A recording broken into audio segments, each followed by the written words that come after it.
Hi అండి, welcome to mass kitchen. ఈరోజు కట్టె పొంగలి ఎలా చేయాలో చూద్దామండి. కట్టె పొంగలి మనం దేవుడికి నైవేద్యం కూడా పెట్టుకోవచ్చు, లేకపోతే టిఫిన్ కైనా చేసుకోవచ్చు అండి. అయితే అమ్మవారికి ఎంతో ఇష్టమైన కట్టె పొంగలి ఎలా చేయాలో చూద్దాం. ముందుగా స్టవ్ వెలిగించుకుని స్టవ్ మీద ఒక కడాయి పెట్టుకుని అందులో 1/2 కప్పు పెసరపప్పు వేయాలండి. పెసరపప్పుని వేయించుకోవాలి. పెసరపప్పు బాగా వేగిపోయి మంచి కలర్ వచ్చేంత వరకు వేయించుకోవాలి. నేను 1/2 కప్తో చూపిస్తున్నా అండి, మీరు కప్పు కూడా వేసుకోవచ్చు. చూడండి, పెసరపప్పు వేగిపోయిందండి. నేను కుక్కర్లో వండుతున్నా అండి. కుక్కర్ తీసుకుని అందులో మనం వేయించుకున్న పెసరపప్పు ఇంకా 1/2 కప్పు బియ్యం వేసుకుని 1కి 2 సార్లు కడుక్కోవాలండి.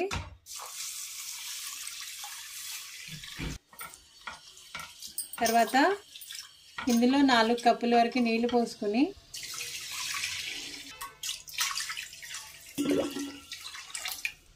రుచికి తగినంత ఉప్పు ఇంకా 1 టేబుల్ స్పూన్ నెయ్యి వేసుకుని మూత పెట్టుకుని 4 విజిల్స్ వేయించుకోవాలండి.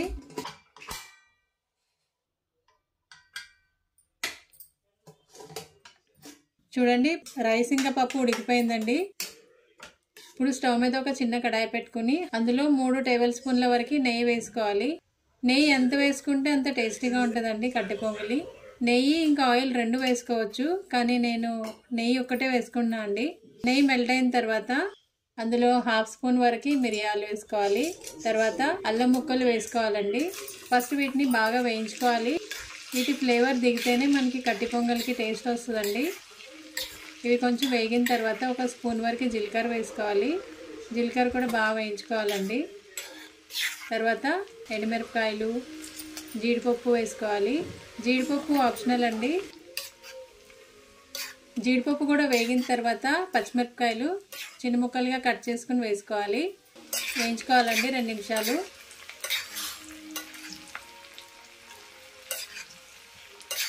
పచ్చిమిరపకాయలు కూడా వేగిన తర్వాత కరివేపాకు వేసుకోవాలి.